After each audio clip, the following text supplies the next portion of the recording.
Despite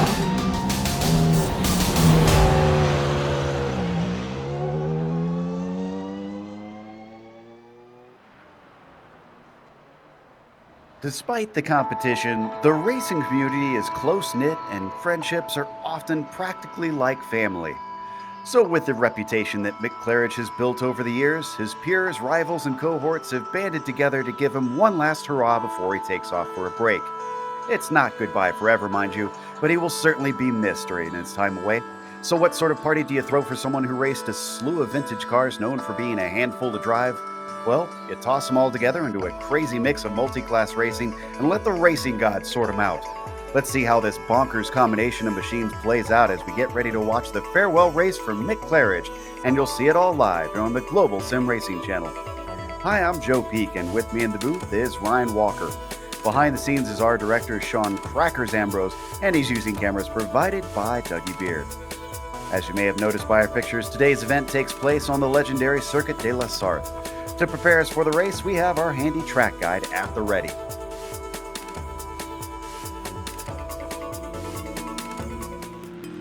Welcome to Le Mans. When you talk about legendary circuits, this is a place that stands among the most famous in the world. Part permanent road course, part temporary street circuit, it traipses through the countryside just south of the city where it gets its namesake. Its size matches its reputation as well, clocking it at 8.5 miles, which equates to roughly 13.5 kilometers. However, when you take into account that it's split by only 33 turns, the frighteningly fast nature of this circuit becomes clear. Most of the corners have been added over the century of history it's experienced, but many have become renowned and respected. The two turns at the opposite ends of the massively long Mulsanne Straight play equally important roles.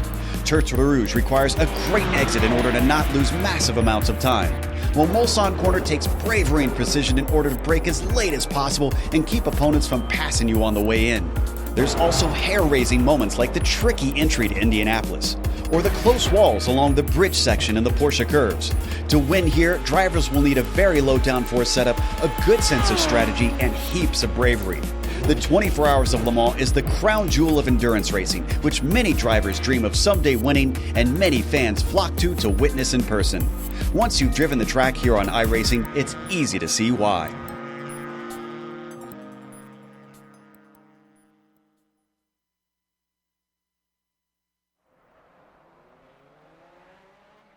Ryan, this is going to be a fascinating one because it's certainly a unique race, but, well, it takes place on a unique track. So why don't you fill us in on a few of the details? Absolutely. Le Mans one of my favourite tracks in sim racing and in iRacing in general. As we know, it's famous for hosting the real-life 24 Hours of Le Mans and also the classic Le Mans 24 event, and has also hosted MotoGP in the past as well. But today we will be hosting the farewell race for Mick. Some information about the track. It has 31 turns, and it has 8.43 miles in length, or 13.56 kilometers if you prefer to use that. And today we will be using the historic layout. So that'll be interesting. We'll go over that historic layout because it won't be that layout for some of the cars. Now, let's go over the race details real quick. They have 60 minutes in this race, and there's the different types of cars that they've assigned to the drivers. Now, they couldn't actually choose their cars. They have actually been assigned them. The Lotus 49, the Lotus 79, the Nissan prototype, the old GTP car from the 80s, the Audi GTO that races with it here in Camel. The Roof, that is the road car that they're racing. So that thing is going to get up to over 200 miles an hour. And in a draft train, they clocked them at 230 miles an hour, by the way. And then the SRF, which we have seen maxed out at about 120. So speed differences will, let's say that they'll be a little different. And it is open setup on the car, but the drivers in the spirit of this race have been sharing them with one another pretty well to try and find speed and get everybody out there and running well. Now, to help you understand how they're evening out the cars, because there is two classes running. Everything but the SRF is running in a single class, and then the SRF is running in its own class. Now, to do that, they've added some weight penalties to the cars, and they've taken a power penalty on the Nissan as well, using that new feature here on iRacing. And they've also required certain cars to take certain chicanes. Now, it's a little bit complicated. Just know that the faster cars will have to take certain chicanes on that Mulsanne straight at certain times during this race to slow them up and even them out. They've done all the math. We'll trust them to have done that correctly.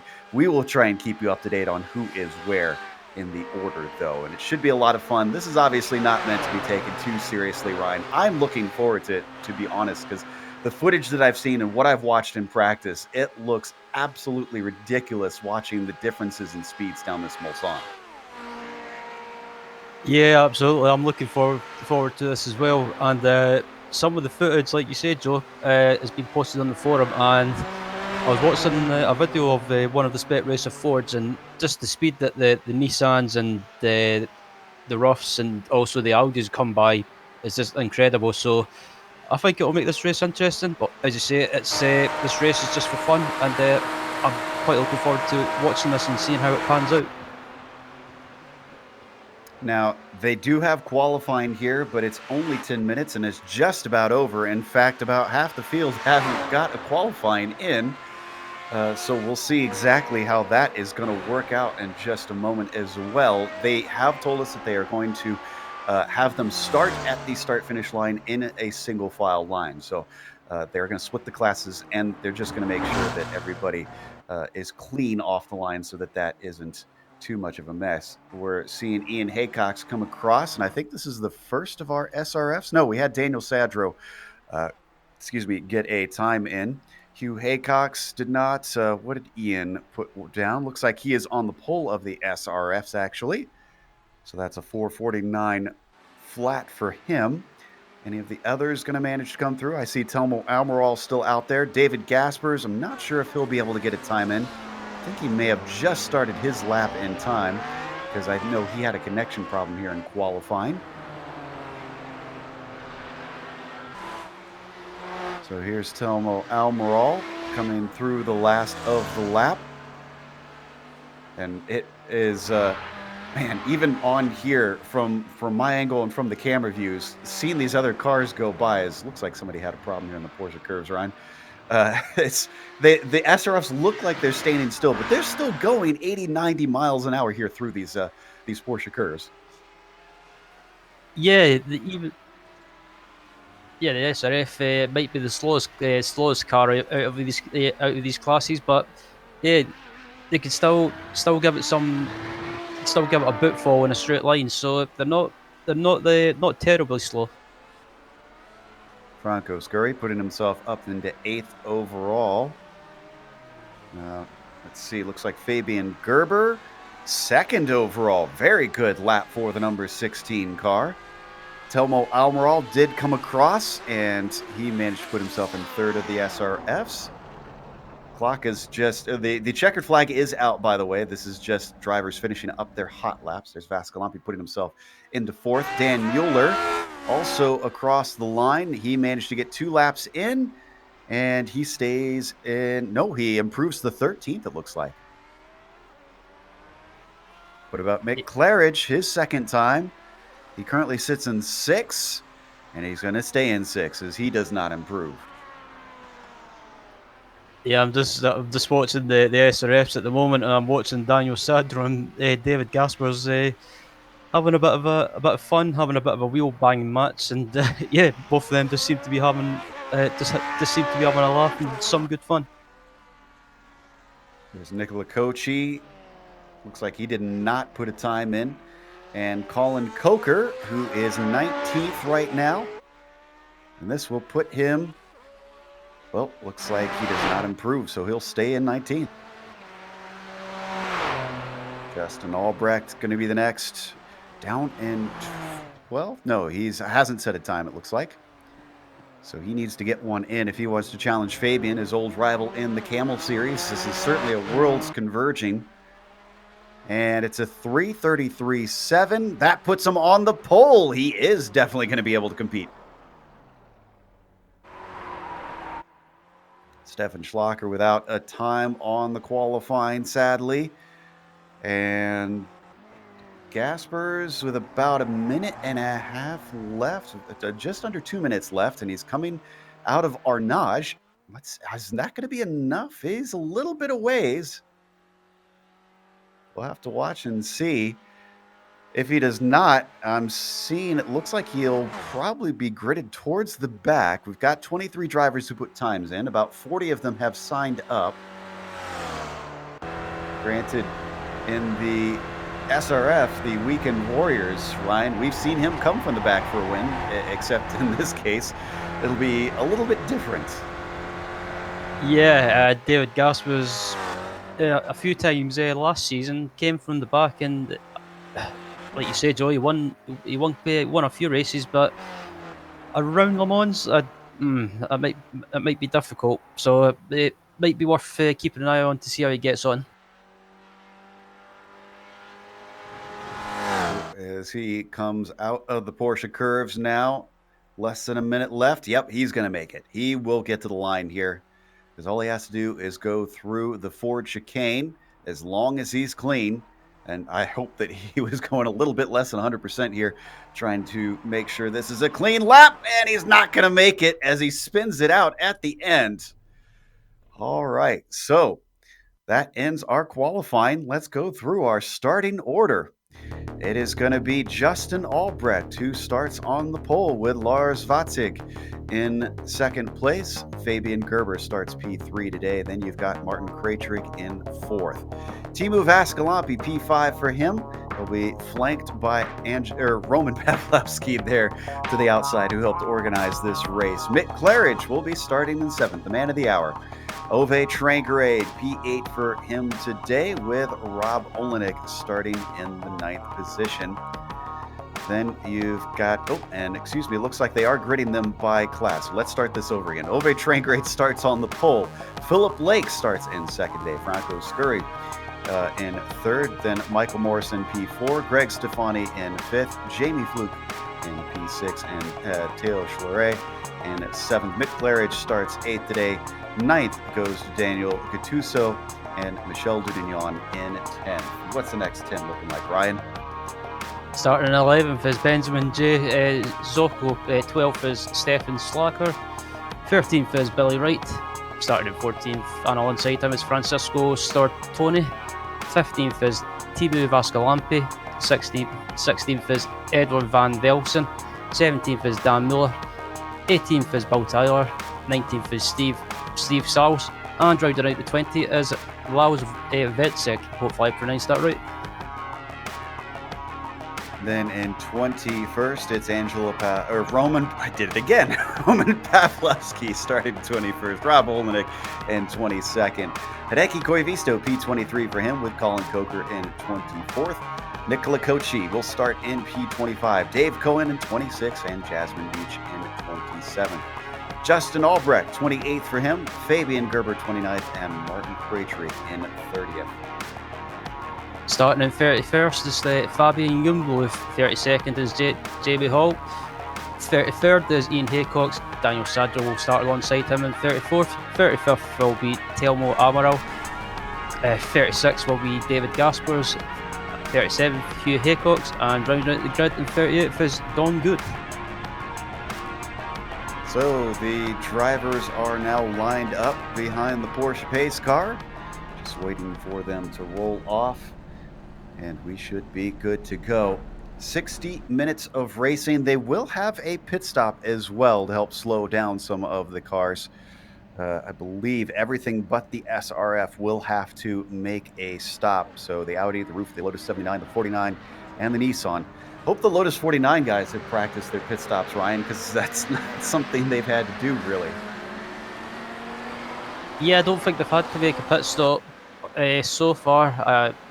From the times I commentated in the Lotus 49, the race around here, they didn't have to make a pit stop. So hopefully we won't have to do that. But hoping some of these guys have got the fuel calculated right, because around Le Mans it's such a long track. So if you get the fuel calculations wrong, it'll bite you.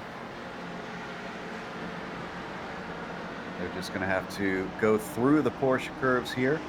And again, they will get single file, and they're going to make sure that nobody accelerates before they get to the start-finish line, just to help ease up some of the traffic at the start. All these cars get speed in very different ways, so it will be a little bit complicated for the drivers to take off.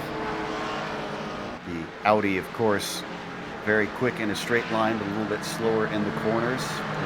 Then you get to stuff like the Lotus 49, which is very, very quick in a straight line because it's essentially just a cigar tube with an engine slapped on the back. And that will be extremely fast straight, but a little bit slower than pretty much everything else except the SRFs in the corners. Lotus 79 very, very quick along with the Nissan in the turns with all the ground effects that it has on the car to find it grip. As we hear the planes flying overhead, the jets doing their traditional little tricolor at the start with the smoke behind them. I believe we've got Ove Trangerade with control of the field now as he's taking it through the forward chicanes. Waiting patiently as the green flag waves. And again, they have to wait for the start-finish line. Green flag is out for the first class, and already everybody is just flying. Somebody didn't get the memo, I think, on it, because that looks like one of our Timu Vascalampi, actually, I think, in our Lotus 79s has jumped the gun a little bit. He is way up in there. A little bit of bumping and banging as somebody almost loses it, trying to make out who that is. That's Michael Morrison in the pink Audi, who almost falls apart there, but manages to keep it going.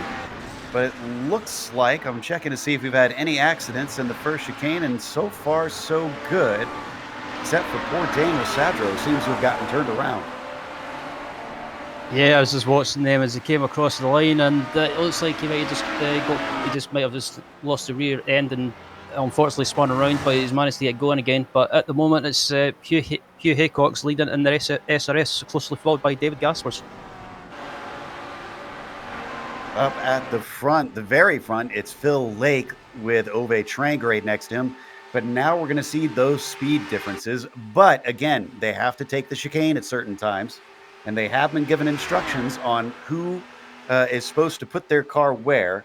And that's supposed to make it work. And look at them try to sort it out in the background, though. Oh, we do have an accident back. Looks like, Roman Pavlowski involved in it. They have no spare car, by the way. Let's take a look at that. Trying to see how this started.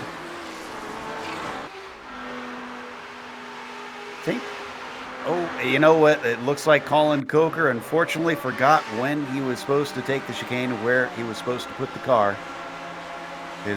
He sadly plowed through a few to the inside. So there's our first victim of a little bit of miscommunication.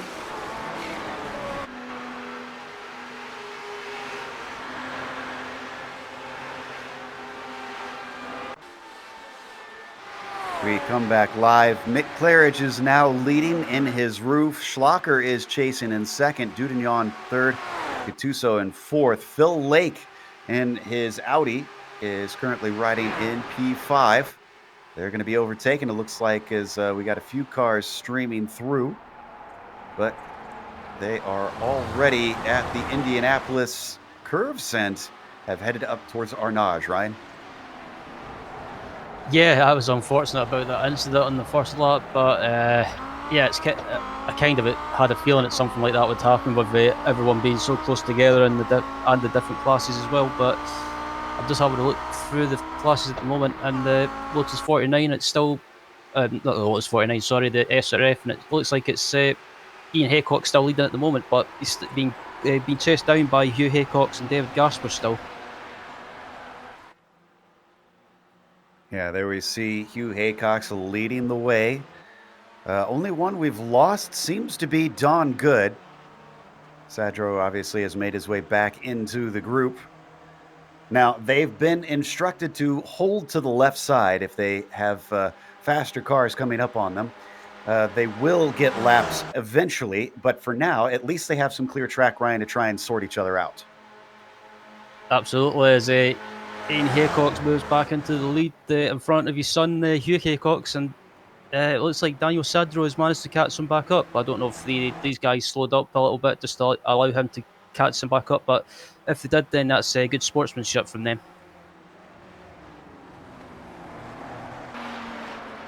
Meanwhile, up at the front, we've got Mick Claridge challenging Phil Lake for the lead. Again, Mick riding in the roof with Phil Lake in that Audi 90. The GTO car, Ove Trangrade's back there in fourth, not too far behind, so he could get involved in it.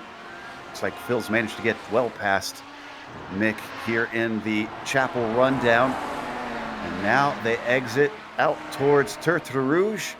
Usually the critical corner, but the differences in the cars will really make up the speed here today on the Mulsanne Straight. Let's see what they look like compared to one another.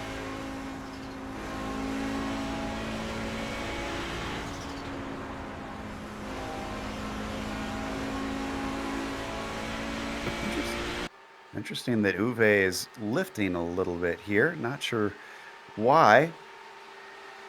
But Phil Lake up to 178 miles an hour, but compare that to Stefan Schlacher and Mick Claridge, already up to 211. They absolutely stream by.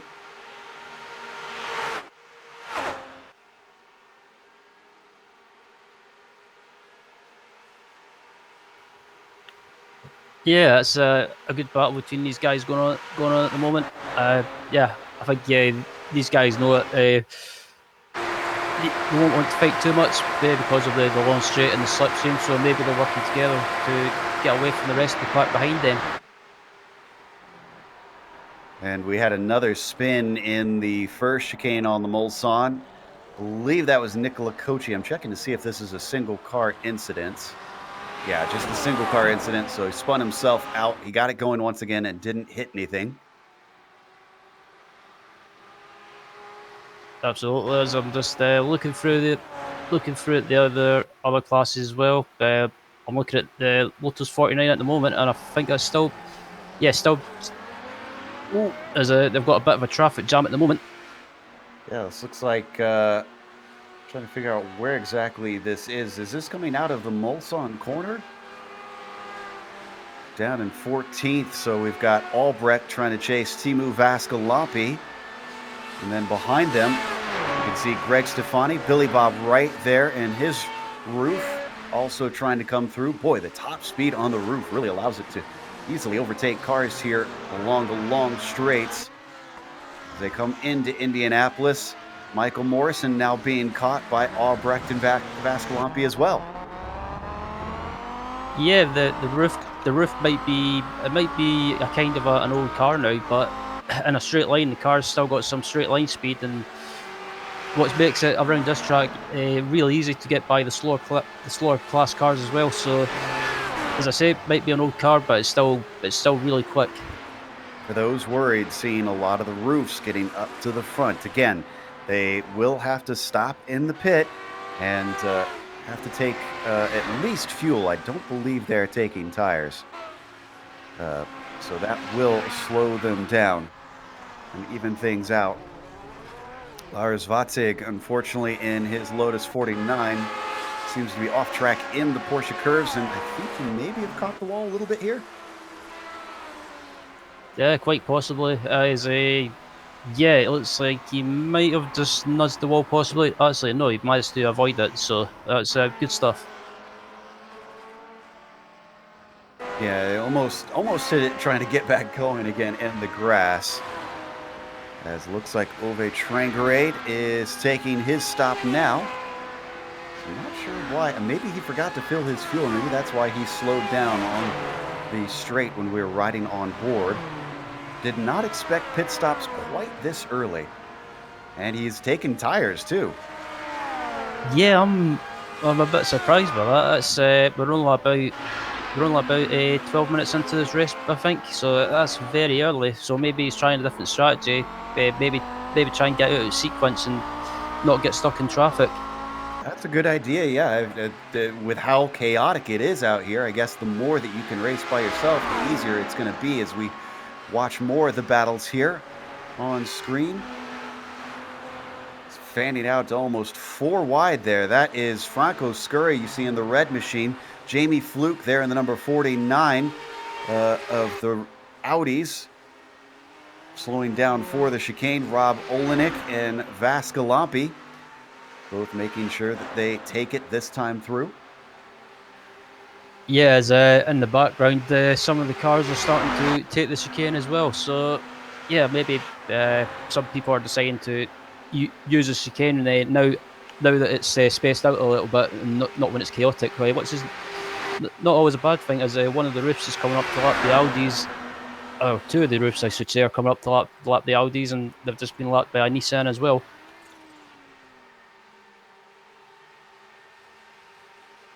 There's more of those roofs heading on by as we watch Stortoni and Scurry. They sort themselves out here. This is for 6th, 7th, and 8th place coming out of Arnage. Stortoni easily overtaken out of there as Scurry with the superior firepower just streaming away, but then it's going to switch back as Stortoni's got the oomph of that roof. They're being led by Zoko and Fluke. Zoko running up to 5th now, but a lot earlier braking time as they slow it down. Oh, almost off track. 3 wide as they come out of the Indianapolis corner and into Arnage. Fluke manages to get by Scurry. Zoko still trying to get the power up and going as they start to be overtaken as well by some of the Lotus 49s. That's Rob Olenek coming through. Olenek actually our highest of the Lotus 49s, up to 8th overall. He might be able to move into 6th here with the top speed difference on the Audi GTOs, but it looks like he's not quite there. As Fluke and Scurry just about went too wide through the Porsche curve, on the entry of the Porsche curves, I should say, and there's also a bit of a traffic jam building up as well. So there's got several different cars in this traffic jam as well. We've got a Nissan, a Lotus. We're unfortunately got a problem with Justin Albrecht making some contact. Now, I can also tell you that Stefan Schlacker had a spin. Timu Vascalampi seems to be the victim of Justin Albrecht here. Oh, just slid in front of him. Really didn't have much place to go, unfortunately.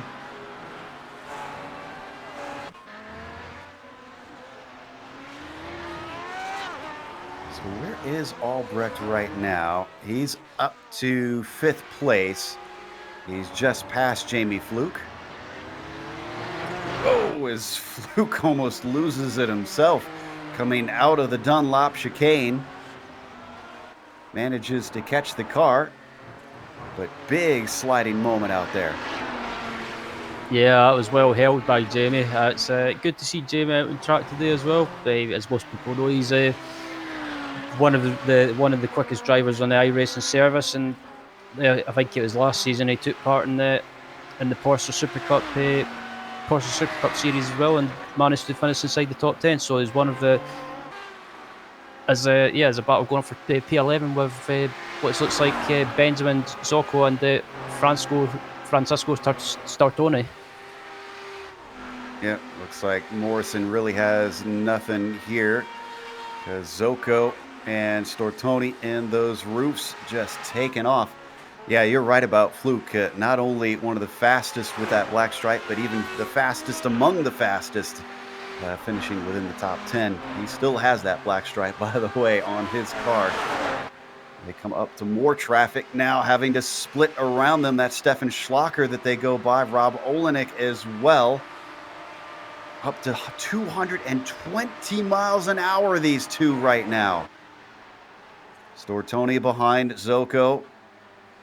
Long braking zones in these roofs as they try to get ahead of the car of Franco Scurry. They do manage to get by. Look at him try to get the car woed up. Oh, and it's a little bit overshot for Stortoni. He's off into the gravel.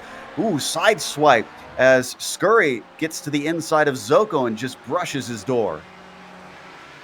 Yeah, Startoni just carried a little bit too much entry speed on the corner. Oh, there's an Audi off in the background. Looks like that was Morrison, unfortunately.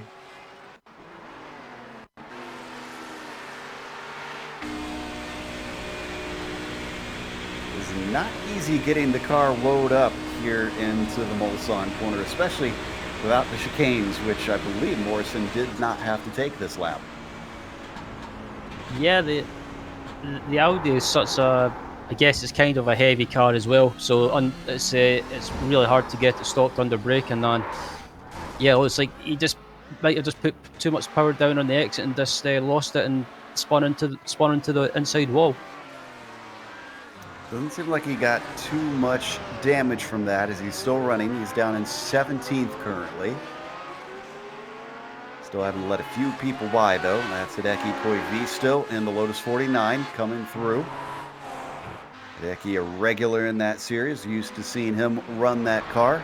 Morrison actually usually is in that car as well, which has that pink paint scheme he's become notorious for. As we take a look at Justin Albrecht now. He's up to 7th. Next on his list is going to be Rob Olenek, racing in the Lotus 49. Probably going to have a little bit more difficult time catching him on the straights, but through these corners, he should breeze by easily. Yeah, absolutely. That Nissan's got some power in a straight line, and yeah, it looks like he's just coming up to these 3 cars in front of him. He should be able to get by, hopefully, without any issues. Gattuso, he puts a position down, so that moves him up to 6th now. Still not quite catching the Lotus 49. I'm actually kind of shocked it's having such a hard time. Now it shows its power and is easily through. Whoa, but Albrecht taking a lot of track here. And did he get a slowdown penalty? I think he may have. It looks like he's good now, and he's able to streak away. That moves him up to 4th. Yeah, that might be a slowdown penalty. It might not be too. As yeah, there's a battle going on with Gattuso. Yep, Scurry going to be easily overtaken by Danielle. And that moves him up to 7th. Now, I'm not sure which of them has to take the chicane this time. Let's see. And again, it is different chicanes at different times as well.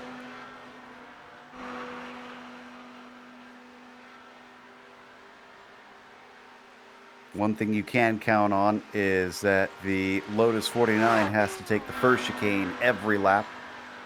And then the Nissan has to take the first and second chicane every lap. So easy to keep track of on those. And did we have a problem with Edward Van Velsen in 16th place? I think we did. Oh, looks like another solo spin. He gets it going again. This was in the chicane that he was supposed to take. He did, but unfortunately, the car whipped around on him. Up at the front. Well, this is appropriate here. Ryan, we've got Mick Claridge and Michel Dudignon fighting it out for the victory right now. Yeah, we're used to seeing this in the Lotus 49. Mick Claridge and Michel Dudignon going at it like cat and mouse, and they're going at it again. And I think this is a fitting way for Mick to go off on his farewell race. But these guys going at it again, and it's I've always liked watching these two going at it because the race heats are hard, but they always give respect at the same time. It feels a little odd, to be honest, to see them in tin tops right now. Just so used to seeing them in the Lotus 49 facing off against one another.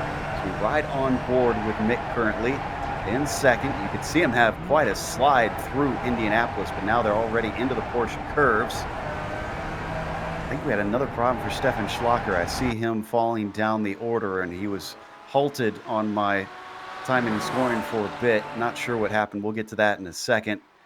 But as they come up to the start-finish line here soon, the Ford chicane just separating them and the finish of the lap. No pit stop for either of these drivers currently. They're leading Phil Lake, who's next down in 3rd, by about 9 seconds. Yeah, these two these two seem to have just managed to pull away from the rest of the cars behind them and just build up a gap. Uh, and going at it at the moment. Yeah, I was about to say the same thing, Joe. It's a bit weird seeing these guys in tin tops because it's always been Jamie Fluke is into the pits. The number 49 going to take his stop. Now, we said that Ove Trangere took his pit stop, and he is back out riding in 28. So we'll have to watch and see if he comes out about the same or near Jamie Fluke. Ben Zogo also we see coming down. Zogo is running in the roof, so different cars for these two.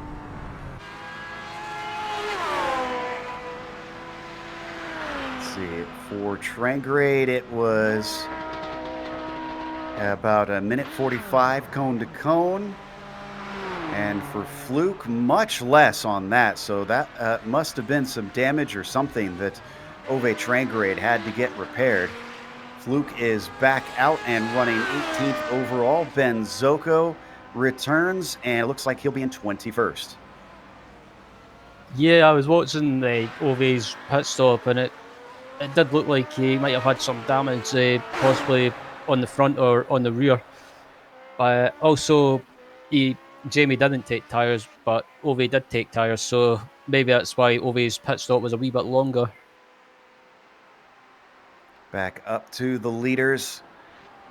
And now up to 12 seconds ahead. Oh, a big mistake, though, from Mick Claridge coming out of the Mulsanne corner. And Dudignon is already looking to the inside, but he's not fully alongside. Is he going to slip back into the draft? No, he's just going to stay put. Yeah, I wonder if these guys are kind of thinking to themselves it's maybe better just to work together and pull away. But I don't think that's the case. Maybe these guys are maybe just be careful because the rough can be a little bit of a feisty car under braking, and if you overdrive the car too much, it'll bite you. But at the moment, it's still Mick in the lead from Michelle. So, and also I wonder if Mick's maybe thinking about saving fuel. That's a good point.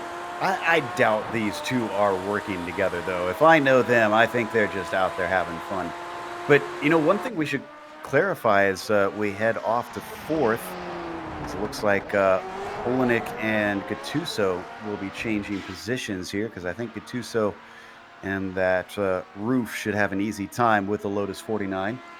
One thing we should mention about these roofs here, we said this is the road car. It really is the road car, Ryan. For our audience not understanding, it's got road tires on it even out there. It explained kind of a bit how that makes the difference here and against a whole bunch of race cars and why they're struggling so much in the corners. Yeah, with that car having road tires and not the traditional race tires, if you like, that you'd maybe see, for example, on the Porsche GTE car. The road tires is they're just basically off a normal road car, as like you mentioned. So you don't have that grip like you would get on the race tire, or just basically on a race tire in general. So you don't have that much grip. So you've got to be very careful as Rob Olenek comes into the pits. And Gattuso as well. In fact, a lot of drivers in. Our leaders are coming down pit lane. Phil Lake. Let's see, looks like Franco Scurry is in. Billy Bob Wright. So this looks to be about the limit for a lot of the drivers. And again, this should set back a lot of our roof road cars, as their pit stop should be relatively long in comparison. Oh, but Claridge is already out, so he's made good on the time out on track. He is going to be difficult to catch. Yeah, that was a good pit stop from Mick, just to manage to get it done, get it finished before Michelle managed to get back out in front of him, and back out in the lead. As everybody else comes out, Fabian Gerber, who's already taken his stop, looks like actually quite a while ago, he is slotted up to third in all of this. And I think if I'm seeing my time and scoring correct, he's only about 10 seconds behind Claridge and Dudignon. Yeah, Fabian Gerber's he's been having a bit of a quiet race at the moment. I don't think we've talked about him that much. So he's just been going about his business and yeah, keeping out of trouble and up into the top three at the moment. Interestingly, his pit stop put him well ahead of Justin Albrecht. We mentioned those two longtime rivals in the Camel Series. Albrecht is up to 6 now, but I believe he's got quite a gap of about 5 seconds or so as we watch the leaders swap around once more. Mick Claridge and Michel Dudignon side by side, 216 miles an hour on treaded road tires as they come down the Mulsanne straight, past the second chicane, through the Mulsanne kink. I can't imagine that is necessarily easy in these cars side by side. And they come up to the very early braking zone here into the Mulsanne corner. You can see how early they have to get on the binders to get it woed up. Again, still wheel to wheel through the corner, but it is going to be Michel Dudignon who comes out ahead. Fantastic racing between these two at the moment after the pit stop, and they're still close together. And yeah, Michel managed to hold it on the outside, and both of them left each other plenty of room. Looks like we got a battle for fourth here. This is Fabian Gerber overtaking Jamie Fluke. And the GTO, even though you would think he would be left behind by quite a bit by that Nissan, that Audi gets going once it gets up to speed. Yeah, that Audi in a straight line is a quick car, and I think when it comes to straight line speed, it's not that far off the Nissan. So, but it seems to be in the corners that the Nissan just is able to pull away just because of the massive amount of downforce it has. With Gerber having to take the chicanes, Phil Lake is now up into third. See them. Oh, and our leaders are not going to let it alone. Dudignon gets overtaken by Mick Claridge into the Porsche curves.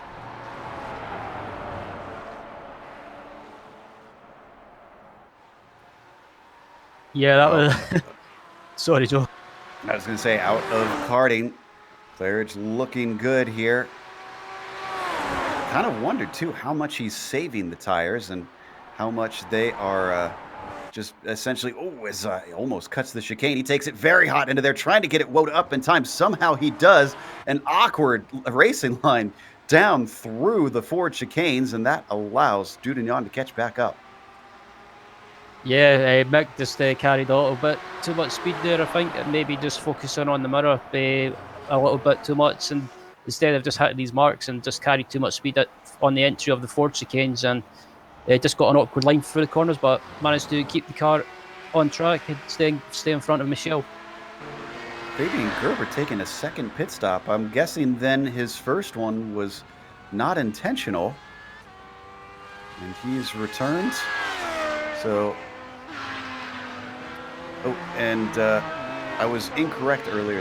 There is no limit on fast repairs, excuse me. So drivers can get back out in there. I falsely said that there were no free repairs in this series. So we are watching Albrecht and Olenek now. Two drivers who are used to racing against each other, but not quite in this combination. Excuse me, no, this is Albrecht and Lake, rather. Who are used to racing each other in this combination of the GTO and the Nissan. Yeah, both of them are familiar names to the Camel GT series, and as people know, or most people know, that that series is broadcast on GSRC. And if you haven't raced the series before, I would highly recommend giving it a try, because it's the Audi from the one race I done last season is an awesome car to race.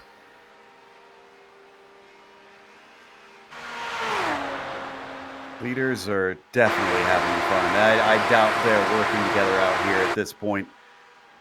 Mick going to look to the inside as they come up to the braking here from Mulsanne once more. Trying to test one another. These two are used to racing against each other, but now at least they have fenders on the cars, so they can beat and bang a little bit more. And accelerating away, it is a drag race down to Indianapolis. Yeah, this is fantastic racing between these two. It's been going on for a few laps anyway, and after the pit stop as well. So they're on the run down to Indianapolis, and in front of them they've got a Spec Racer Ford they'll need to get around. So as they managed to get by the Spec Racer Ford before the entry to Indianapolis. Yeah, we forgot about those spec racers that are still in their own classes. We get another big slide from Mick Claridge. Now it's going to get even more interesting. And it looks like Michelle going to take that lead away. Up at the front, well, no surprises here. David Gasper's leading that, as he's done many times in the Weekend Warriors series. He's got Hugh Haycox behind him, Ian Haycox back there in third in class, Sadro riding in fourth, and that's where the train ends. But they are about to be joined by two very feisty leaders. Yeah, this battle for the Spec Racer Ford lead has been going on for since the start of the race, and no surprise, David Gaspers is leading, but he's not like last season in the Weekend Warriors. He's not getting all his own way. Glad to see that Hugh and Ian. Oh, and that's certainly going to hurt him trying to challenge. Does he spin the car? He almost loses it through the Ford chicanes, catches it once again. That sends him to the back of the pack and gives Hugh Haycox quite a lead. Now in the background, you should be able to see Mick and Michelle start to gain. They also have Dave Cohen, but he's a lap down, so he's not in the battle with them.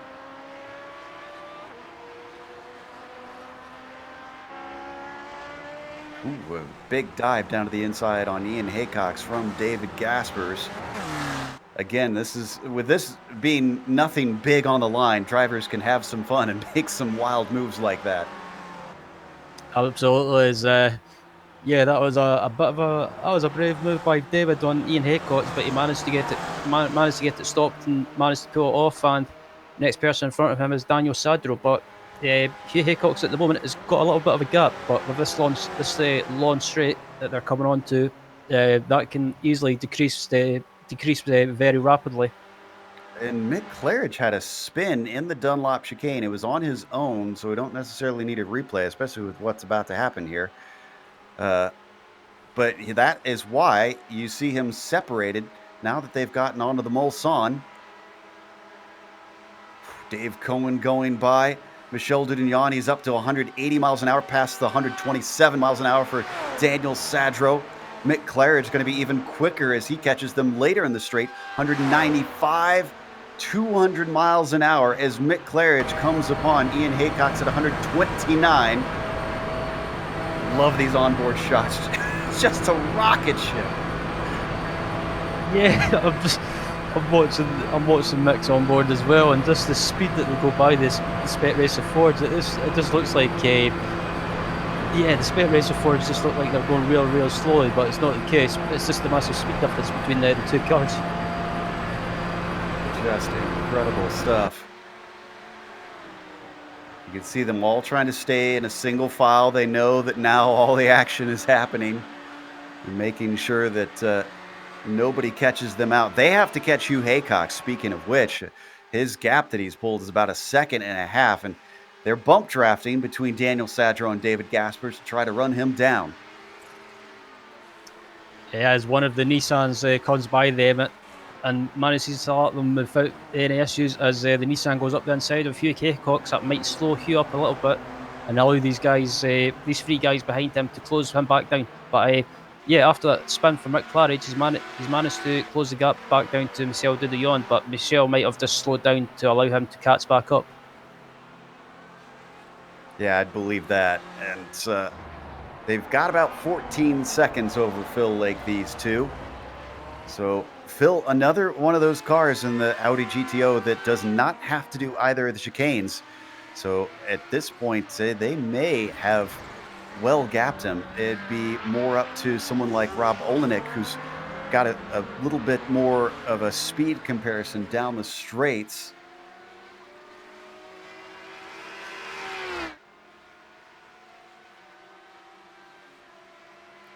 Or it could be someone like Justin Albrecht as we ride on board now with Rob Olenek. You can see him, how low slung this car. That's the other thing, is the different sizes, and there goes the Nissan of Justin Albrecht I was just mentioning. This is where he is quick.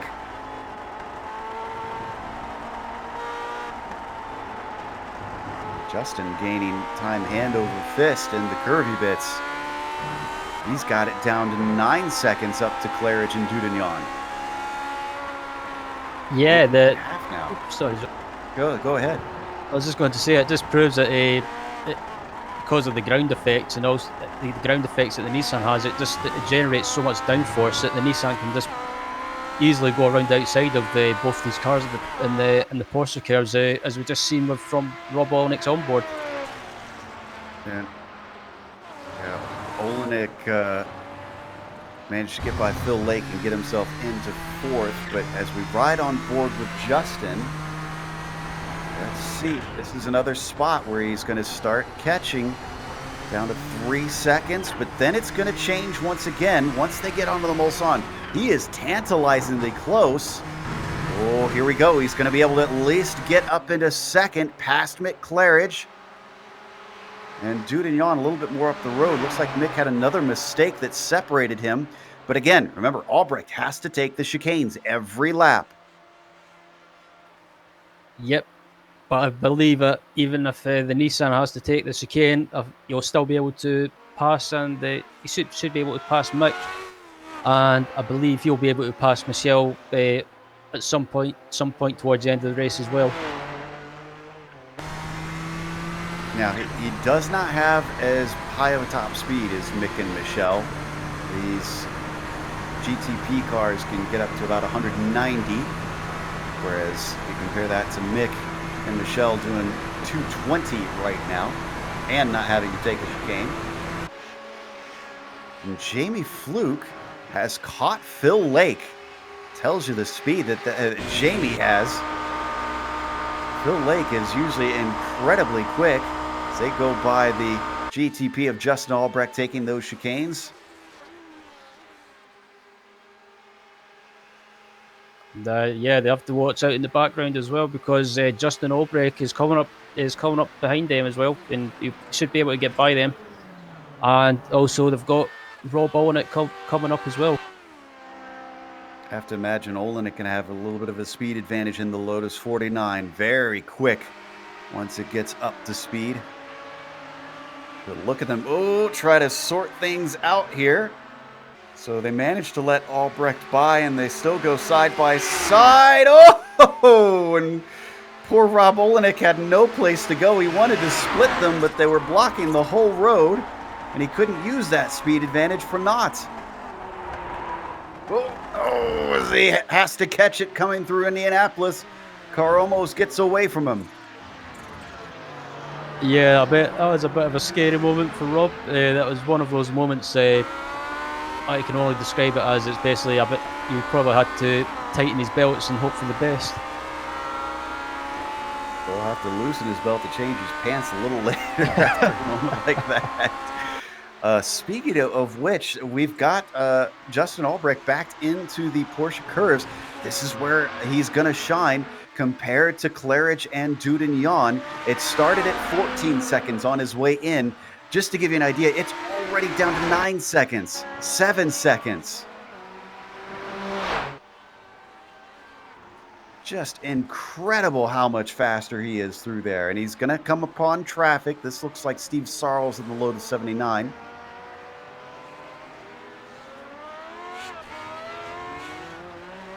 Poor Lotus 79s did not appear to be having a good race today. Highest one, it looks to be Timu Vascalampi. He's currently in 14th overall.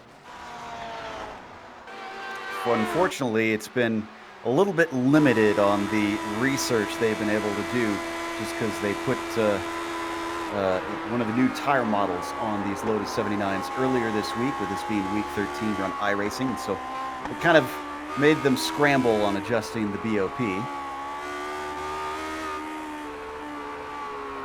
Albrecht managed to catch and get by Mick Claridge.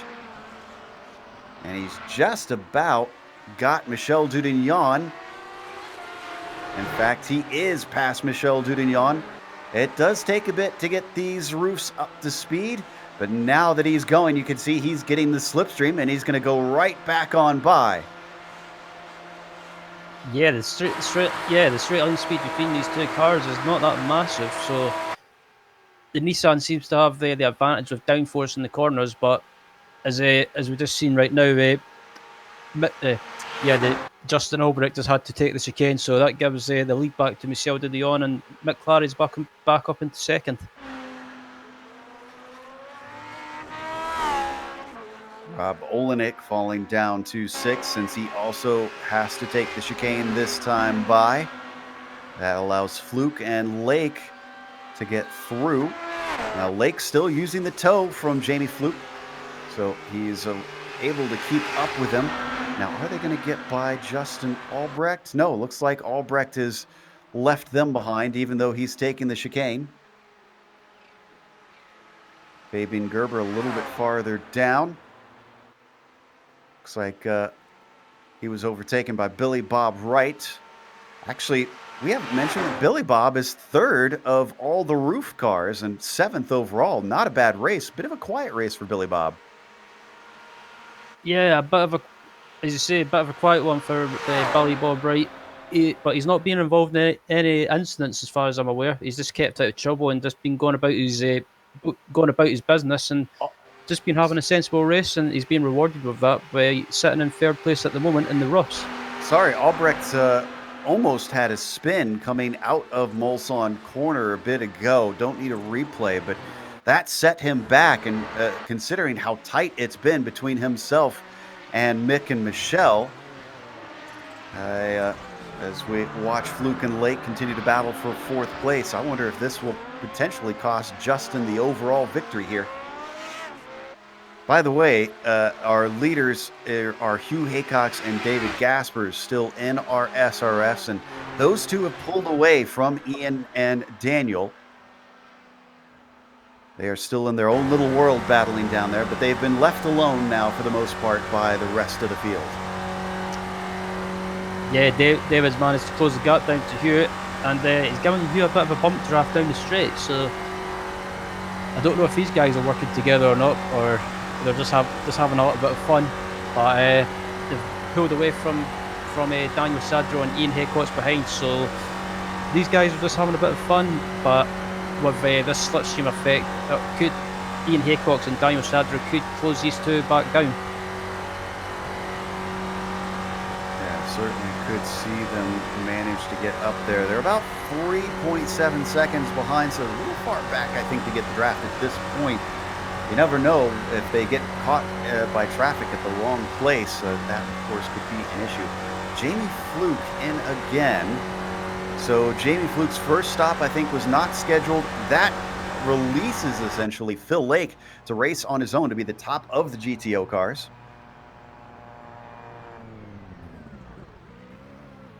Ooh, yeah, despite the mistake, Justin Albrecht did catch Dudignon and Claridge once again. Sorry, go ahead there, Ryan.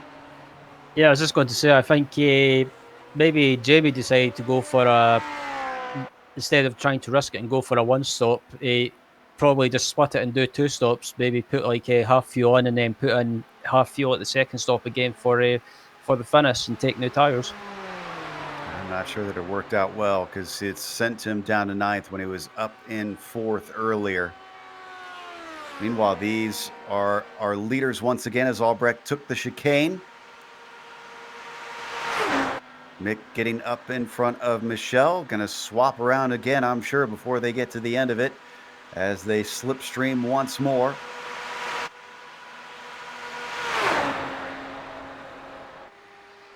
Through that Mulsanne kink, you can see the car is struggling to find grip through there. Up into the braking. And it looks like it's going to be Michel Dudignon who manages to outbrake him, just barely coming through the corner, but out accelerating. Oh, is that a slowdown penalty for Dudignon? I think it is, and Mick definitely eased up to let him stay with him. Yeah, good battle between these guys again, and Mick doing the sportsman thing and just allowing Michelle to catch back up after his possible slowdown. But that's it.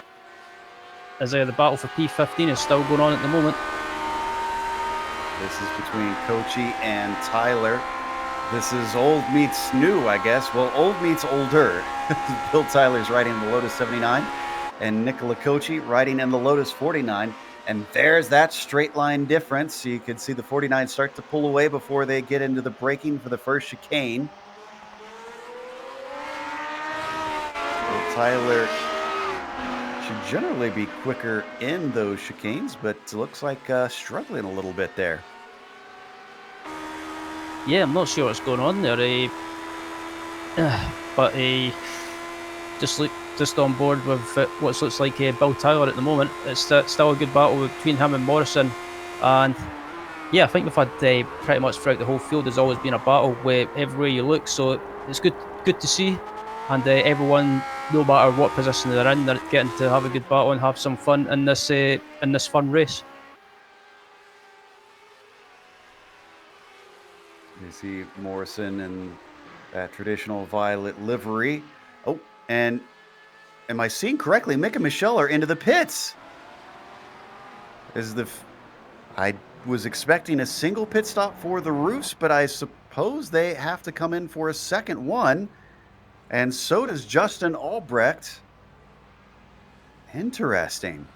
So maybe the fuel was just a little bit tight. No, it looks like this is scheduled because Olenek is in, Lake as well. Waiting a long ways back for Billy Bob Wright, who's the next one down. He's in 6, and he's got about a 30-second gap to the cars ahead. Really, the top 5 have streaked away from everybody. Yeah, I was going to say I'm kind of surprised by that, but because of the length of the track at Le Mans, I'm guessing that most of these people have decided to go for a two-stop race and get fuel for the finish. And some of these guys as well, I'm quite surprised they're taking tires as well. Well, this actually should put Jamie Fluke back into things too. Remember, we thought, oh well, he's taking an unscheduled second stop. That is not the case anymore. That was meant to be. So he'll catch Phil Lake, but will he gap him? That's the big question. And I think they're going to come out just about how they were. Yep, looks like Phil has not lost him. Yep, so these guys are, as Fluke manages to get around Lake as they head down to the Dunlop chicane. Fluke gets around Lake, and I think these guys will be battling right up to the end of the race.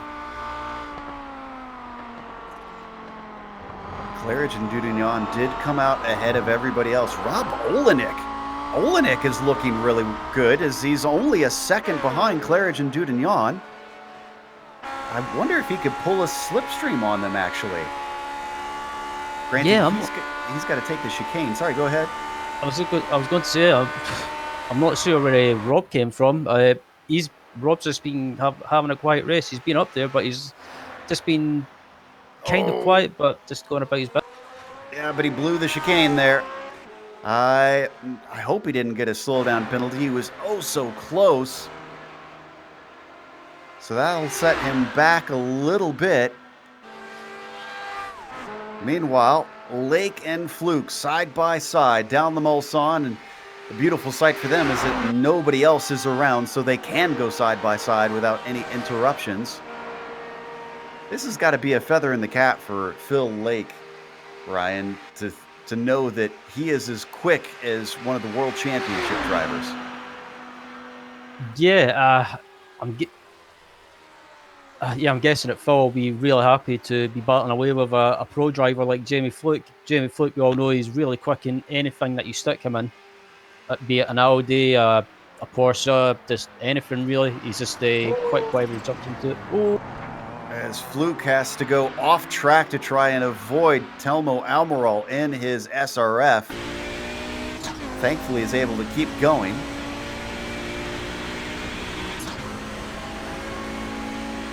Unfortunate that he had to go off track for it.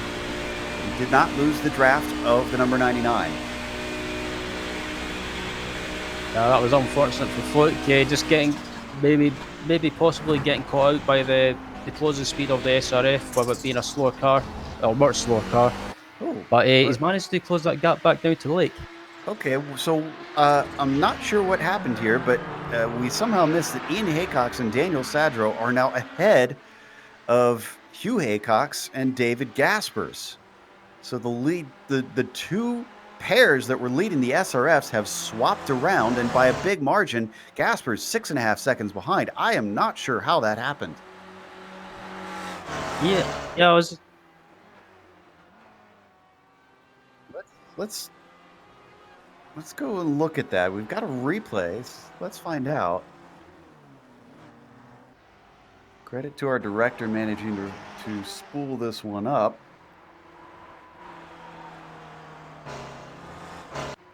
Oh, there was an accident.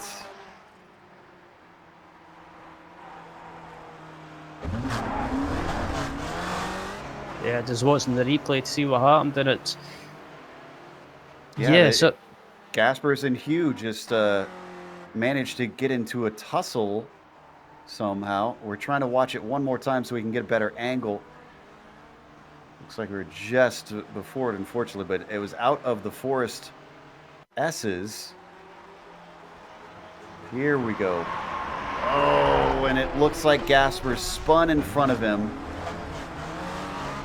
And some damage on Hugh Haycox on top of it is going to make life all the harder. and after that as well, Ian Haycox and Dan Sandro dived into the pits as well, and back live, and the four of them are all together again.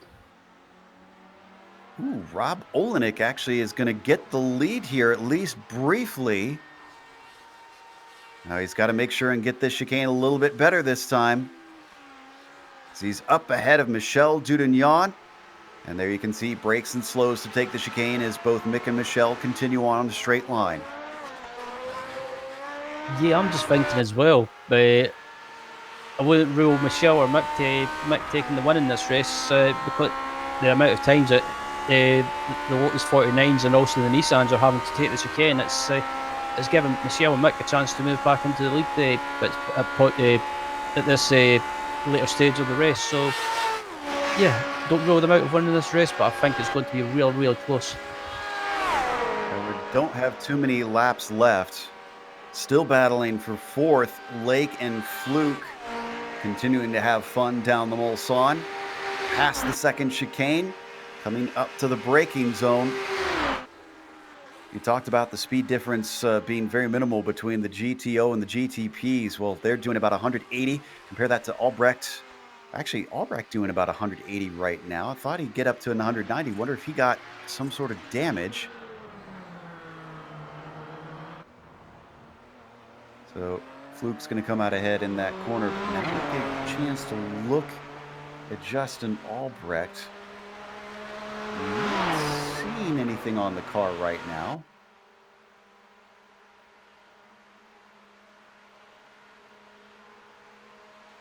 Billy Bob might be able to overtake him.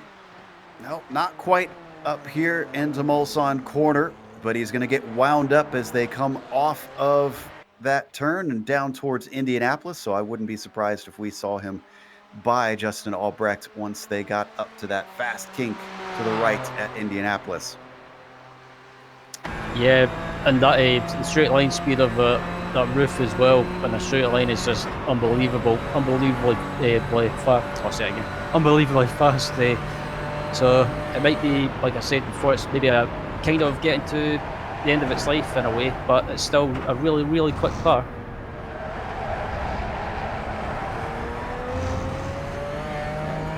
There's been some debate about what is the quickest car in a straight line here on iRacing. At least down the Mulsanne, the roof, I believe, is unmatched. Fluke and Lake still trying to sort this out as they come out of karting down through Maison Blanche. Fluke, is he going to try and give it a go? Yes, he is. Up into the Ford chicane to the inside. It's a quick entry into the chicane as they slow it up. Looks like Lake decides to let him through. Yeah, these guys are still battling away in the Audis, but yeah, I think we've got about just under 6.5 minutes remaining as they come across the line. So round about probably 3 laps remaining. Meanwhile, looking at ninth place, we've got a little bit of a battle here between Jungbluth and Gerber. Gerber catching up to a driver he's raced against many a time.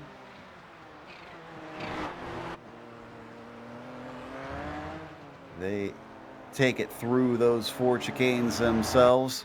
I can tell you that Olenek once again managed to get to the lead on the Mulsanne.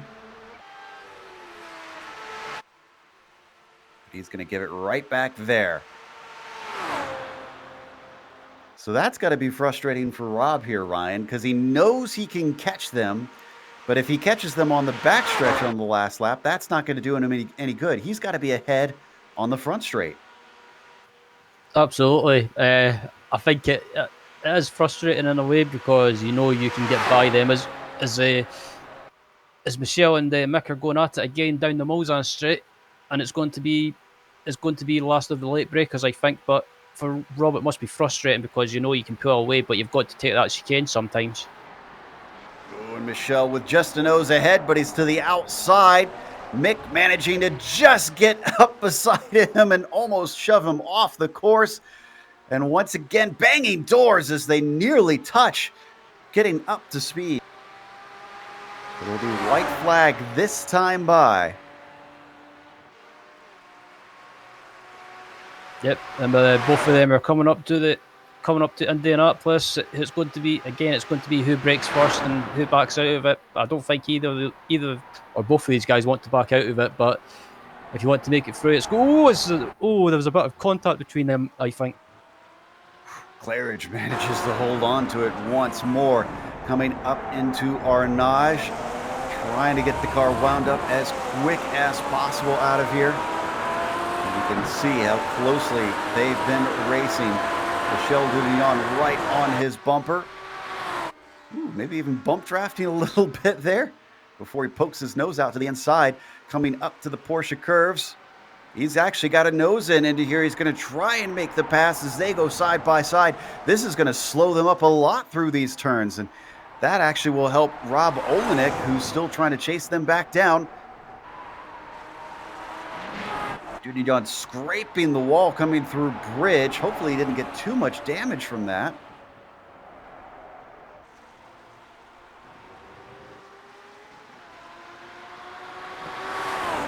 They come out of Maison Blanche now.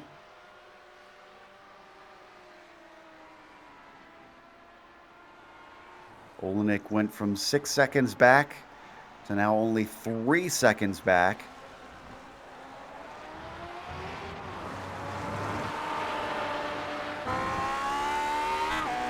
Watch from Rob's perspective. Much quicker out of these corners. And once again, you can see them battling side by side as a big slide there from Mick Claridge trying to catch it, coming up into the Dunlop chicane. And here comes Rob trying to get by them before they even get to the Mulsanne straight, and I think he's going to have it.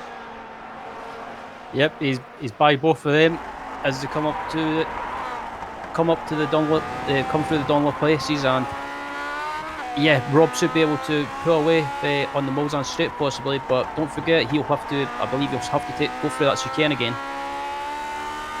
Yeah, just the first chicane every lap for that Lotus 49. Oh, and a slowdown penalty for Michel Dudillon.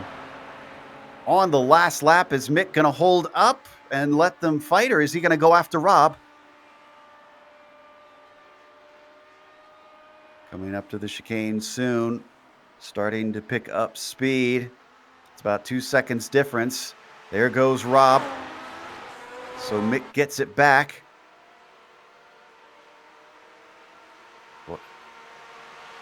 Mick does not appear to be slowing up for Michel this time, but 1 second back, is that enough for the slipstream for the roof? This is foreign territory for me. I don't know how much he's going to get. I'm not sure. I think a second is, depending on what car you're racing around here, a second, Michel's starting to reel Mick in slowly, but is it enough as he come down to the Mulsanne corner? Gained about a tenth, so I think he's getting a little bit of it. Oh, but Mick makes a mistake. That should shorten that gap, and it does. 0.8 of a second. That should be enough. You could see him weaving, trying to break the slipstream now. Can Mick win his own farewell race? He's going to have to fight his old, longtime rival just to try and take that checkered flag. On board with De Leon as they come up to Indianapolis, but Mick's still got a little bit of a gap heading up here. I think if Mick can hold the gap for Indianapolis, as Michel closes right up under brake. Lot of drifting. He's with him now. So it is going to be a battle to the finish. And is Rob Olenek going to spoil the party between these two? You never know. Off of Arnage, a great exit around the outside from the Frenchman. Michel Dudignon wants to win on home territory here. Mick Claridge slots in behind. Back in the background, you can see Rob Olenek is gaining fast. It's down to 2 seconds between them.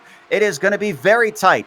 Fluke way too far back. He's about 16 seconds behind them right now. He is not a factor in this. Trying to take a peek into the Porsche curves, going side by side between them, almost into the wall once again for Michel Dudignon. He may have brushed it for a second time. Looks like Claridge has the lead as we ride on board with Rob Olenek. Does he have enough to get them at the line? This is going to be it. He's trying to get the acceleration off the corner, which is where we've seen the strength of that Lotus 49. Are they going to try and defend on him? It looks like Michel is, but there's nothing doing as he's managing to get to the inside. Oh, and Mick Claridge is going to blow the entrance down into the Ford chicane. Rob Olenek manages to get through, but he's also sliding. Is he going to manage to get it? It looks like a cut course for Michel Dudignon as well. Who is going to get to the line? It's going to be Rob Olenek winning. Michel manages to get across in second. Mick Claridge in third. Jamie Fluke comes across a whole bunch of smoke wondering what happened here, but he takes fourth. Phil Lake with a well-earned fifth place, about 2 seconds back from Jamie Fluke. Justin Albrecht, who looked like he might be able to get a win, falls back to P6. As Beverly Bob Wright is coming up to the Ford chicanes to finish in 7th place. A bit of a quiet race for him, but yeah, good result for him. And a couple of the Nissan GTP cars are coming around also. Mark Kraytrick trying to beat Fabian Gerber. He'll want this because he doesn't often get to do something like this in the Camel Series, and he does it. He'll take 8th overall. Gerber with a 9th. Where are our leaders in the SRFs? Oh, okay, we got some time because they're on the backstretch right now. And Sadro is leading them currently. Looking to see if we got any battles. Looks like Vatzig in 19th, ahead of Vascalampi with Kochi nearby too. This is a nice little fight going on.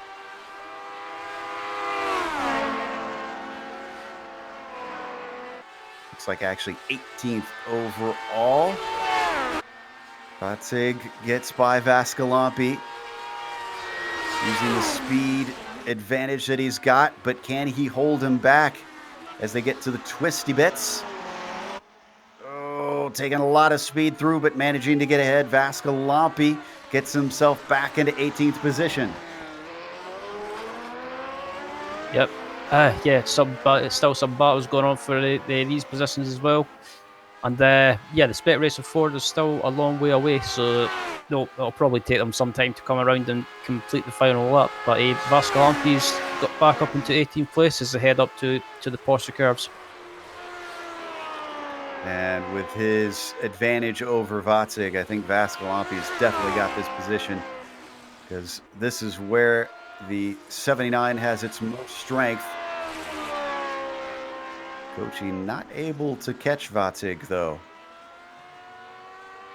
He's close. Bill Tyler, the highest of the Lotus 79s. Well done to him. Didn't really notice that because it was Vascalampi earlier. He'll be 17th overall. Again, unfortunately, it looks like they just did not have the pace today. And Kochi's trying to catch up to Vatzig, but just didn't have enough. So Vatzig finishes 19th.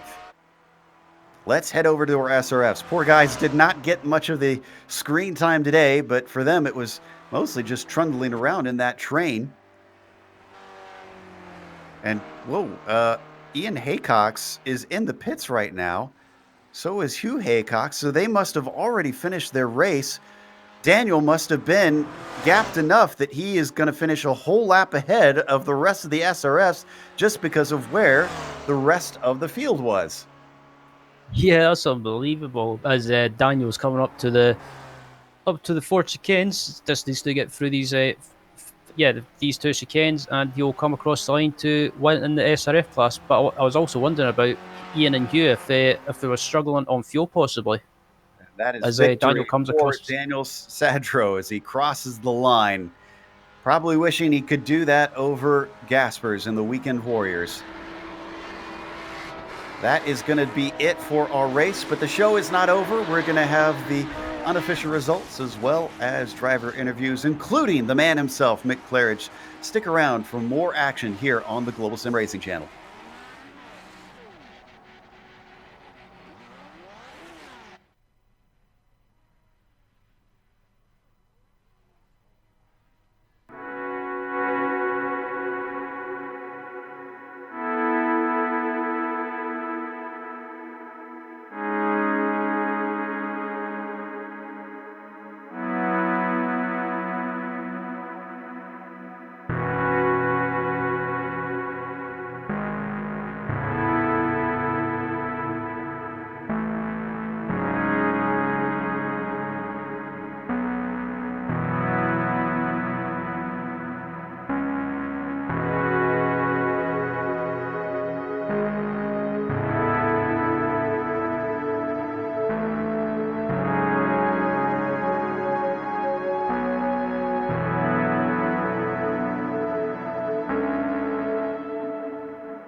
it was a fun day out here with a happy farewell, a bit bittersweet farewell for Mick Claridge as we send him on his way. But it wasn't Mick that won today. He was very close to doing so. It was Rob Olenek and the Lotus 49 of all things who managed to sneak through and take the win.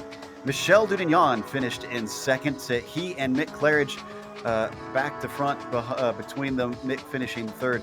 Both of them losing it in the final chicane, handing that win over to Rob Olenek. Otherwise, I think they maybe could have had it. Jamie Fluke with a fourth place, the pro driver coming in and having some fun out here as well. Billy Bob Wright with a quiet fifth place, a little ways back from them, with Martin Krajcik finishing in P6.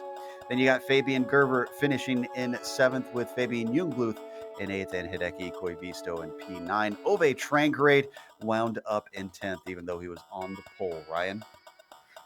Finishing in 11th was Francisco Stortoni, and 11th. 12th was Franco Scuri, 13th was Greg Stefani, 14th was Bill Tyler, 15th was Timo Vascalampi, 16th was Lars Verdzig, 17th was Nicolo Cocci, 18th was Dan Muller, 19th was Theo Celeret, and rounding out the top 20 was Michael Morrison. Roman Pavlowski in 21st. I finally get his name right. With Philip Lake in 22nd. Then you got Justin Albrecht in P23. Dave Cohen finishes 24th. This is all drivers that finished a lap down. Jasmine Beach in P25 and Daniel Gattuso in 26. Steve Sarles, didn't get to see a whole lot of them, but he was 27th, the last car one lap down. Then you get to Daniel Sadro, the winner of the SRFs. 3 laps down from the overall leaders, but he won in that SRF class. He was 28th overall. David Gaspers behind him in second. Ian Haycox third. Tel Moromo fourth. And Hugh Haycox in fifth in that class. Then you get to DNFs from there. Schlacker, Zogo, Coker, Van Velsen, Hall, and Good. We've got our winner ready to talk to us, Rob Olenek. I wasn't sure if you're going to be able to do it, Rob, but we could tell you were hustling. I had no clue until after coming out of the second pit stop that I even had a chance. It was such a funny race. Really tough in the beginning. Like getting by like double wide Audis and things like that. I thought I was way back. I had no clue that I had a shot until they came out. And then after a few laps, I kind of realized there was no way I could stay behind Mick and Michelle in the first section of the track. And make up the time after exiting Tetra Rouge. And so I had to make an aggressive move in there and see if it would work. But it ended up working. It was a fun race. Thanks for Roman for putting it on. I mean, and Ove and all the guys that put in a ton of time to figure out the balance. I think the advantage in the 49 mostly came from the pit stops. Which is interesting because, well, we talked about that at one point. The 49s usually don't have to make pit stops, even in hosted races. That's not something that we really see. So did you have any idea of how that was going to be? And did you practice at all in any of the warm-up races? I did practice a little, and it basically worked just like any other car, except you didn't need much fuel in the 49. I screwed up in practice. I screwed up practicing my pit. I put it dead center of like the pit stalls, and which is too far left. You need to be further over left. And then my first pit in the race, I did the same stupid thing, and I had to back up and fix it. Lost a little time, but I mean, it pits fine. It's you got to brake a little earlier in the 49. I missed that in practice too, going too far.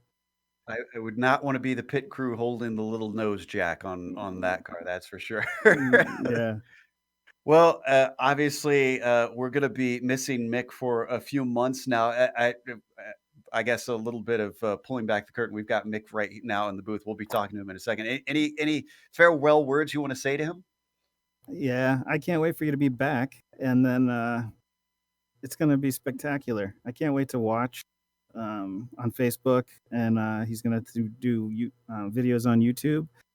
I'm just wishing him all the best. Have a great, fun time, and he's going to learn a lot. He's going to experience a lot. I think everyone's a little envious. We're going to miss you, but can't wait for you to be back. And thanks for everything you've done for the 49. period. Like since I've joined it, at least, and I'm sure that it's been going back a long time before that. Definitely, 49's for temporarily losing one of its best by far, if not the best. Well, cheers, Rob. Really, really appreciate it, mate. Okay, I'll see you soon, man. Yeah, see you too. And that segues us into a good interview here with Mick Claridge. Ryan, I'll let you have the honors with some first questions here on the Man of the Hour.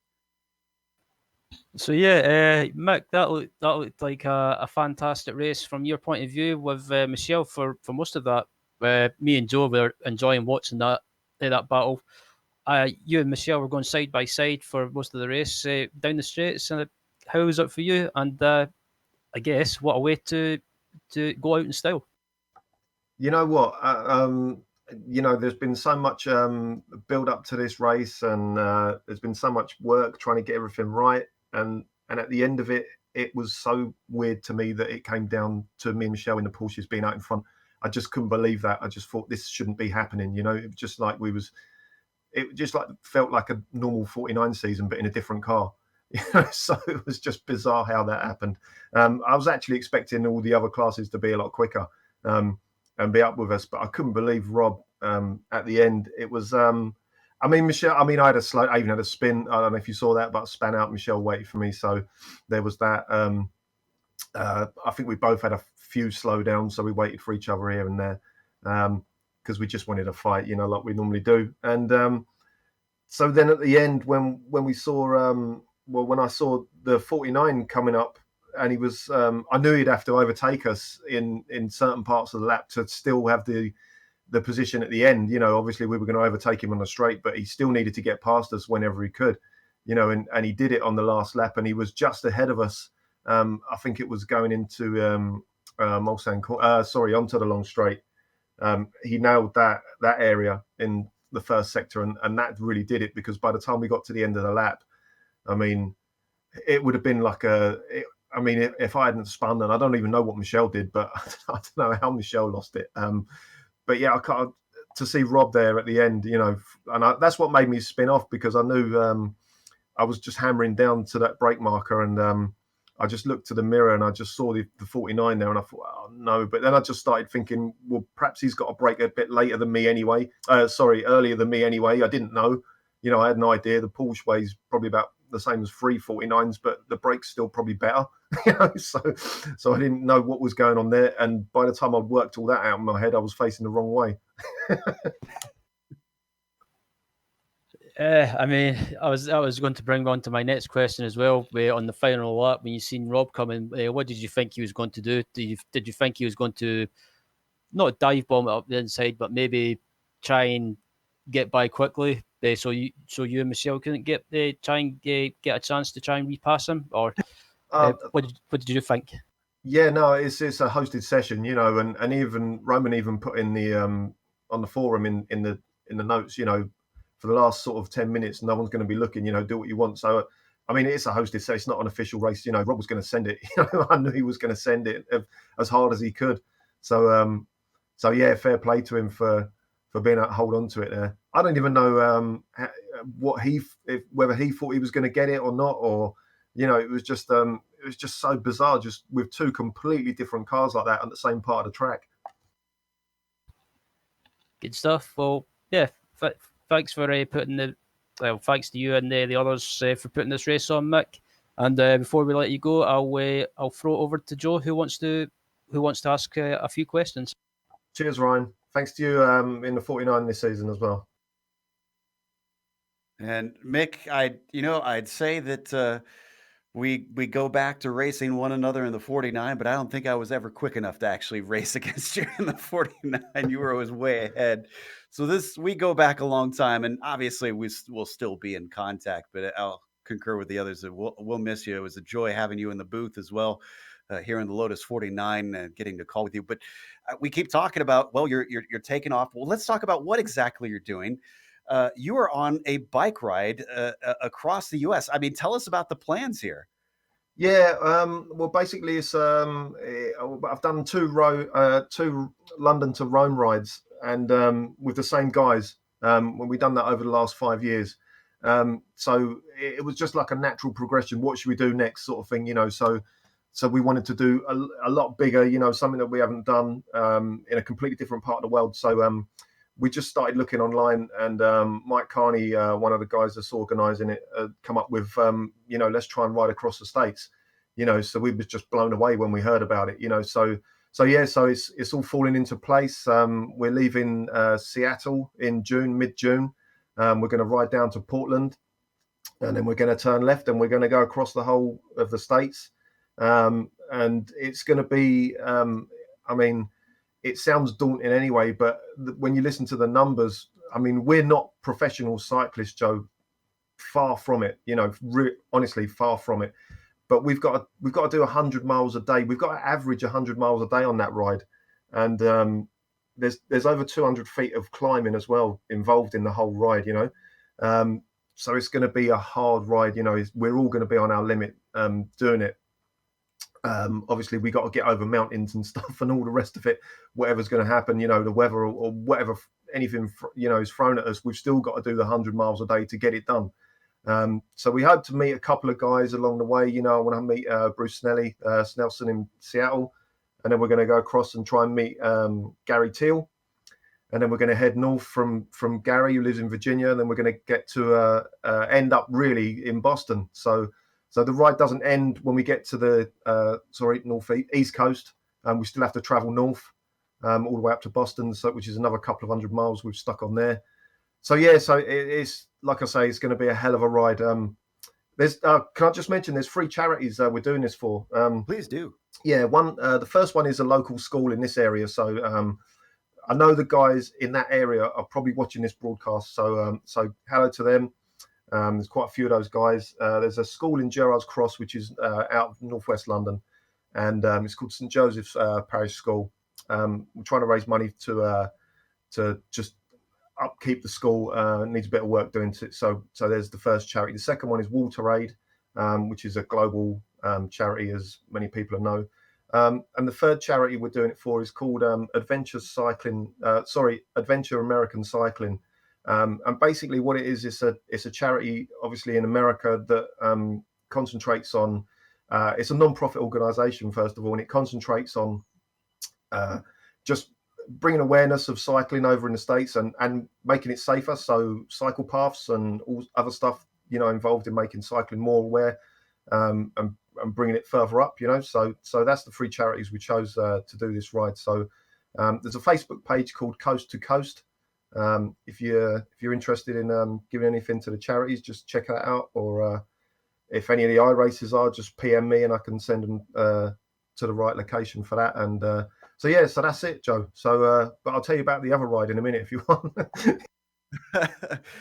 Sure. Yeah, absolutely. We'll try and see if we can get links to some of those down in the description, so that for those who watch after the fact can maybe try and donate if they want to. But we'll definitely keep trying plugging that for you. That is a fantastic cause. All fantastic causes that you're obviously raising money for. Best of luck on that. That is ambitious. Yeah, cheers, thanks, Joe. You say you're not professional cyclists. I think after this, you might as well say you're professional cyclists. That is a professional effort. Again, thank you so much for all your years, not only in the Lotus 49, but also racing out on track here on the broadcast, commentating in the booth. There's so much you've done in the iRacing community. All this coming together for you is there's good reason. It's because you have been a critical part here on iRacing, and we all mean it when we say we'll miss you and we'll be cheering you on the whole way, sir. Yeah, cheers, Joe. I really appreciate that. Let me just say a couple of thanks, if I can. Go for it. There's Zoe Crone. She's organising everything that we're not regarding the USA ride. So really big thanks to her. She does an awful lot of work behind the scenes for this ride. Does take quite a lot of work and planning. Thank you today for Roman Pawlowski. It's such an amazing thing that he put this on. He put on so many hosted sessions, so there was like financial things that he did as well for it. So it's really, really a massive thank you to him for this. Thanks to all the guys for coming out. I know it's a week 13 thing. Not everyone's come out for me, Joe. I know. So it's great to see some of the guys. It's great to see some of the guys that don't race the 49 now that did before, like Michael Morrison. That guy came out today. Great to see him. And it's just great to have all the classic guys, in the historic series, all the nerds, basically, what Dave Cohen put it. We put all the nerds out there today on the same piece of track. So yeah, so great to have everyone out, and thank you to you guys, GSRC. Really do a great job. That was Mick Claridge, who finished third today, but definitely always a winner in our hearts, and he'll be riding across America soon. We're going to close up with a big thank you ourselves, not only to Mick, but to all the drivers, and especially to Roman Pawlowski. Again, he was the mastermind behind all of this fun that we saw today. But also a thank you to the companies that provide the software and the hardware for our broadcast listed here on your screen. Additional thanks to June Lalonde, who provides our wonderful music. See the screen for how to get a hold of more of her great work. And thanks to the team today, Ryan, Sean, and Dougie. If you'd like to find out more about GSRC, including upcoming races, you can find it at globalsimracingchannel.com. Also, check out our social media, where we're our GSR channel on Twitter. Facebook is Global Sim Racing Channel, and Instagram is GSRC_RAM. We've got a merchandise store that we've got a link in the description below for. That is gsrc.storenvy.com, so give that a look. And we've got upcoming races for other series listed on the screen, so check those out and mark them down on your calendar. But until next time, race clean, race hard. We'll see you on the track.